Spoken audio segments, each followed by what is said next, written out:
All right, guys, on to pelvic girdle movement. So when we think about how the pelvis moves, it's actually a relatively complex area of the body that includes hip movement and spine movement in order for the actual pelvic girdle and the SI joint to actually move well. But we're going to take 7 different movements that the pelvis has to do for optimal pelvic floor health and pelvic girdle movement.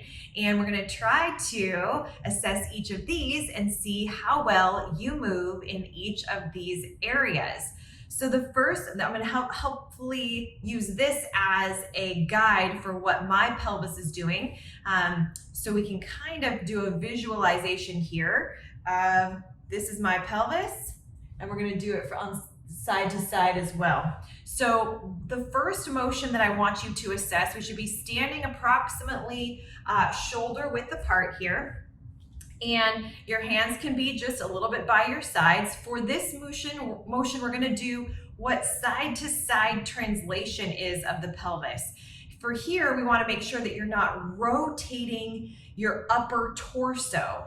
So in this case, you're going to move side to side, side to side. So I'm taking my pelvis and I'm keeping everything pretty level, and I'm just translating it as best we can from side to side while keeping our shoulders still. It is actually more difficult than it looks, right? So it's not this going up, it's just simply here to here, here to here. If you can imagine, if my belly button here is moving this way, and then it's moving this way.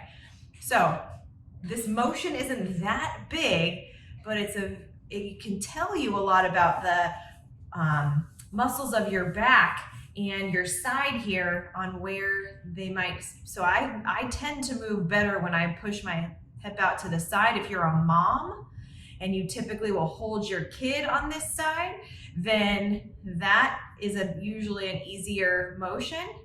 This side for me is a little bit more, it's like I feel like my body doesn't really go that way, right? And that's okay. So we're just gonna assess side to side. The next one is gonna be more of a translation forward and back. So I'm gonna go to the side here. So it's not tilting, but it's how much does it actually move forward and how much does it actually move backward. And again, you're not bending your knees to get this motion. You're just shifting your weight forward and shifting your pelvis and weight backwards. Again, not tilt, that's next, but it's translating back. So you get a little bit of your abs to turn on there, and then moving forward. So translating back to start and moving forward. You're gonna pay attention to where you feel that, what's difficult for you to initiate. You move that in that way a little bit through, just to kind of get like, where do you feel like that stops? For me, that pulls here. It's harder for me to move back. Abs turn on a little bit as I try to pull my pelvis back that direction. The next one is what most people think of as pelvic motion, and that's going to be anterior and posterior pelvic tilt. So our bodies sit in approximately 30 degrees of anterior pelvic tilt as normal. So we're going to look for you to now not move anything else except for tilt your pubic bone down towards the ground, which brings you a teeny bit of arch in your spine. And then you're going to think about moving that pubic bone up, which tends to squeeze the glutes slightly. This is not a lot of motion in the legs. So what I want is just here and here, here and here, not this and this, where you're moving a lot of your legs, right? So your legs should stay relatively still, and you're gonna think about just the tip of your pubic bone or your belly button moving towards the ground, and then taking that same area and moving it back up, and then that ends up squeezing your glutes a little bit. So that's anterior and posterior pelvic tilt. I want you to see where some people might get a little pinching in the back if you go too far here, and this might be a harder point for you to initiate, or you might feel a pull in your front of your thigh when you go this way. So I want you to take note of what that feels like for you. Next is what we call lateral tilt. So this requires you to move your legs just a little bit, and you basically go up onto your toe, and your pelvis is going to do this. So it's going to move up and up and up and up. So it's kind of like a Shakira move, right? So it's not this with your, so this should stay relatively still. You're gonna go up on your toe slightly, and then it's gonna make this part of your hip come closer to your armpit. But your upper torso should stay relatively flat. Right, so up here should stay pretty flat. If you do this in a mirror,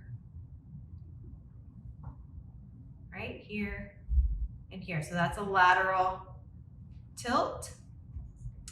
Now we're gonna take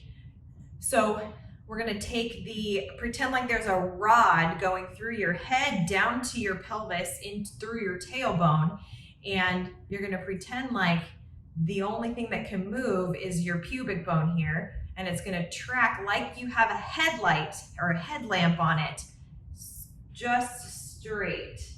So this is not extra upper torso rotation, because that gets my spine moving on top of my pelvis.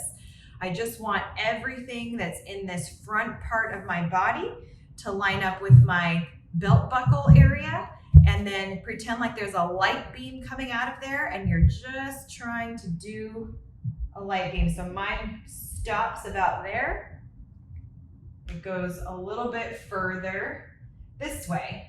So I want you to pay attention to, right? I don't go that far here, and where I actually feel that is more in my right hip, right? I can go this way a lot further, and I don't really feel it anywhere actually. So take note of where we have rotation going on in our pelvis. The next motion that we're going to do is basically circles, where you take your pelvis and you move it in a both clockwise and counterclockwise motion.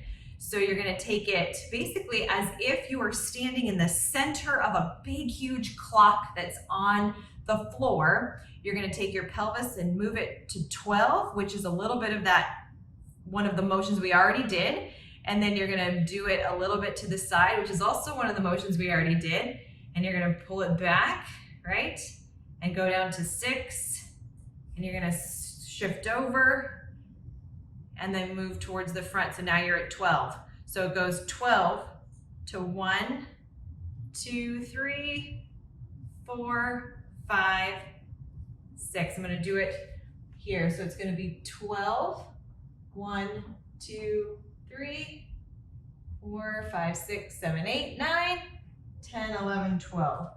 And then again, imagine that clock. You're going to go move forward and then go to 12, 11, 10, 9, 8 is hard for me to move to, 7, 6, 5, 4, 3, 2, 1. So then you can say which half of the clock is easier for you to move in which direction. So for me, it's actually quite difficult for me to move from basically as I'm going counterclockwise from 12 to 9, and then back to 6. That motion is hard for me, but this motion is not difficult for me. So interesting to look at like what half of the clock is difficult for you to move in and what is very simple for you to move in. So those are circles, counterclockwise and clockwise. And then the last one is a figure 8. So a figure 8 motion is basically where you're going to take your pelvis up and back and up and back in kind of this motion. So it's up and forward, down and back, up to the left, back to the left, up to the right, back to the right, up to the left, back to the left, up to the right, back to the right. Then we're going to do up to the left, back to the left, up to the right, back to the right. So we can move it in a figure 8 and then move it the other as well. So again, it's like a figure 8 movement. So now we're going to do 5 of those in each of those directions together. So we did a couple of them to do an assessment. Now we're going to do each one a couple of times. I'm going to keep this pelvis here for reference, and we're going to go side to side. So we're going to do side. Remember to keep this. This is 1, 2, 3, 4, and 5. Perfect. Now we're going to do front to back. That's 1. Front to back is 2. Front to back is 3. Front to back is 4. Front to back is 5. Front to back is 6. We did an extra one there. Got carried away. All right, now we're going to do 5 anterior and posterior pelvic tilts. So remember, this one is taking your belt buckle towards the floor and then back. No leg movement here. It's just, this is 1, 2, 3, 4, 5. Perfect. Now we're going to do lateral tilting. Remember, this is the one where you need to use your hip tip, go up on your tiptoes a little bit. So you're going to do 1, 1, 2, 2, 3, 3, 4, 4, 5, 5. There we go.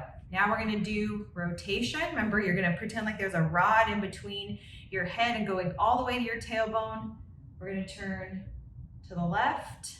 We're going to do 5 to the left. 2, 3, 4. I can already feel more motion. And 5. Just as a reminder, remember, it's just to stop here. It's not extra torso rotation there. So we're going to take it to the right. That's where I stop. That's 1, 2, 3, 4, and then 5. Now we're going to do both circles, both clockwise and counterclockwise. We're going to go 5 one direction and 5 in the other direction. This is the one where you're pretending like you're standing in the middle of a clock and you are going to go to 12. 1, 2, 3, 4, 5, 6, 7, 8, 9, 10, 11, 12. That's 1. Go around again to the back, to the side, to the front. That's 2. Back, move forward. So your weight shifting a little bit through your toes as well. That's 3, right? So now your weight should go to the front of your toes. The weight should go a little bit to the side onto your right leg. It should go back onto your heels as you pull your pelvis back.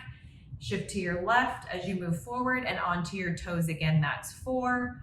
One more time as we go around. And this should go forward. I just got a little pop in my hip. Interesting. That's 5. So I'm gonna move forward. Now we're gonna go counterclockwise, 11. Remember before, we had a hard time going into that back part, and now this is 1. I'm already, it's easier for me to pull this back. Super cool. 2, back again. 3,